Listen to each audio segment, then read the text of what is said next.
So with the Tourette's and the other amount of things that are involved besides again swearing or making silly noises or anything that is dramatic, there again we've had the thumb.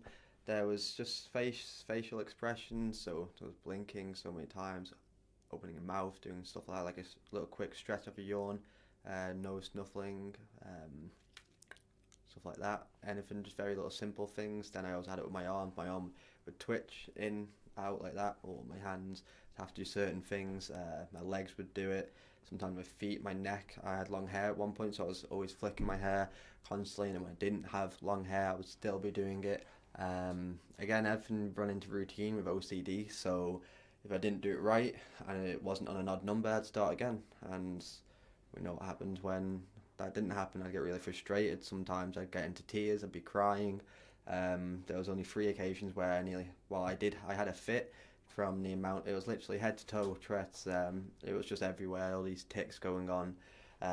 Swearing, it was a factor involved. Weren't the main one, but it was still a factor. I'd swear quite a lot. I didn't realise it, so to me, I weren't swearing, but other people would pick it up. I would deny it. But then they'd say, yeah, you did, and then they'd say, well, you're just doing it on purpose. It's like, well, no, why on earth would I want to do that on purpose? Why would I just couldn't understand it, basically, really. Teachers, they didn't even really believe me, even though some of it was on paper. They'd still just think, oh, he's just doing it to cause trouble. But really, I didn't mean to do any of it. I just wanted to, I didn't want a stressful life. I just wanted to get on with it, and I wanted to just be accepted, really. I wanted to be a part of something. I wanted to be able to just go into school, have a good day, but instead it just felt like the world was against me, and I started to rebel.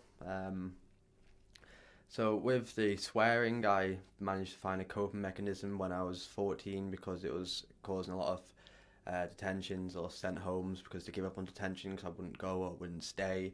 Again, I have rights. I thought it was just like it's really I don't know. To me, I think really it should be illegal. That when school's finished, I should be able to go home.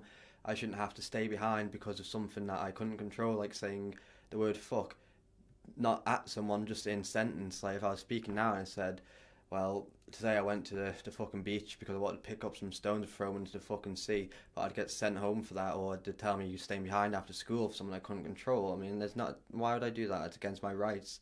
I shouldn't have to not be able to go to my home after the hours allocated that I need to go to school. It's not fair. So again, I rebelled as there was just not a chance, and there just wasn't a chance I'd be doing that. Like no. So I managed to find a way. It's that's me saying fucking. That's how I cope with it now. It's quite discreet when I do it. You may even notice it throughout the interview, but because I know there's cameras on me, there are points now where I will try to hide it more than I do. You might not even see it for majority of it, but I know it's just a quick one there. But the way I blend it in, you won't notice it. But now I've said it, you might pick it up, you might notice it. So we'll go from there. Um, Moving on. So again, let's go back to mental health quickly. Um, so I was still experiencing voices in my head because I had an imaginary friend who, again, was just not even my friend in the end. He'd just say, do this, do that, and I'd get into trouble for it because I think I was doing the right thing every time. And then I'd go home, I'd hear this voice telling me that I'm an idiot, I'm stupid, I shouldn't have a life, or your life's crap, no one cares about you, your parents don't like you. I mean, that's quite a difficult thing for someone to understand who doesn't speak of these things. I just thought everyone was the same. I didn't realise I was different, so I just didn't speak of it. There was one point where, again in CAMS, and it was quite frequent, I was hearing and seeing kids. Some of it was quite scary, it weren't really nice. The worst one that I remember to this day, it was just really freaked me out. I was lying in bed, I had a single bed, and at the bottom of my bed there's a gap maybe this big between the wall and where my bed ended, and there was I couldn't say if it was a boy or a girl. There was just really dark, just pitch black hair. The eyes were they were pitch black. They didn't cover the whole. They weren't just full black eyes. There was some white there.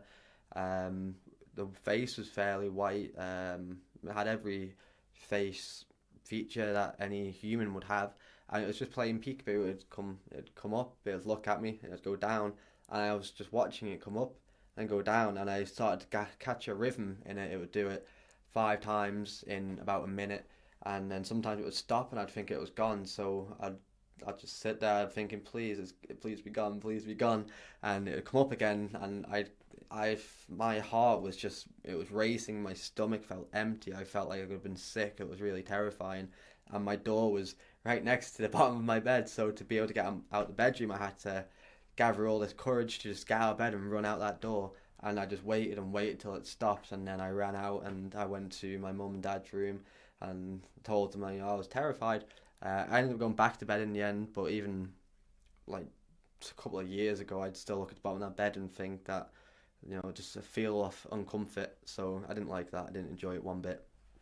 And it was from that day, really, it started getting more vivid like that. I'd just be out and about no matter where I was. I'd walk through the school corridors. I'd go through one door where all the classrooms are on either side. I knew there was people in there. I could see them through the glaze on the door.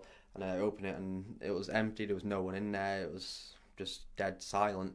I didn't turn around, so I wouldn't be able to say if the people who were in the room behind the doors were still there or not. But then there was just a shadow. It was lurking. It was following, and it was getting closer, and it was going higher as I was walking down the corridor. And I got back to the other end of the corridor. I walked through the doors, and as I opened the door, everyone just appeared again. Everyone was there. It was a sort of like an escape from from one reality to another, and that was freaky. And again, it just started going off from there, really. The voices would increase. I'd get in more trouble.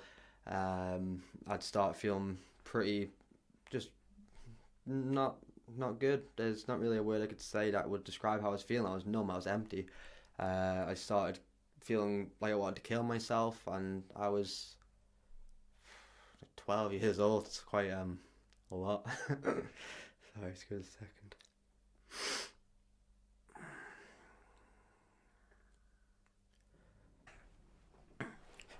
Someone to be such a young age, like 12, thinking about it now, 10 years ago, and I was ready to easily quite kill myself, so quite a difficult thing to look back on.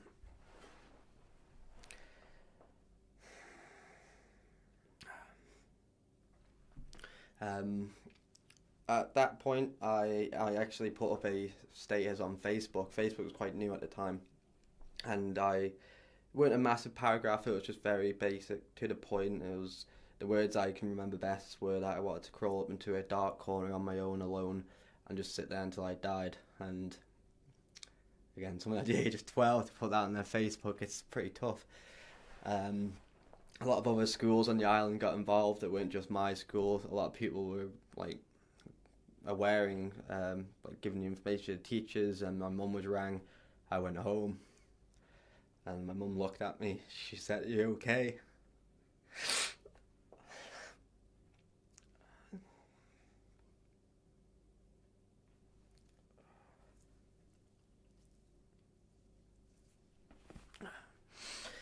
Yeah, she just come and give me a hug. She cried. I cried.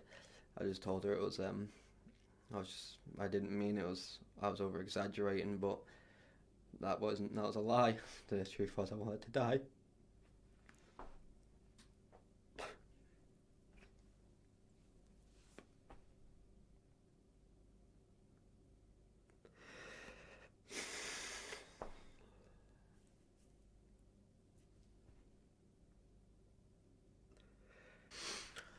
After that, um, things got a bit easier. I knew I had support. Um, the the voices went a bit, but they never really ever actually left. But I thought then maybe actually I don't want to die. I thought I'll give it a go. I'll try again. It was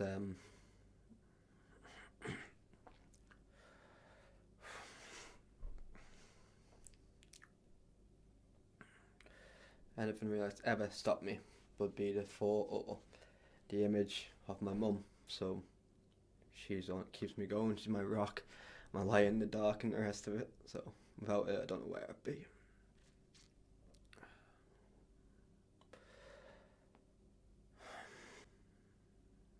I think we should stop there.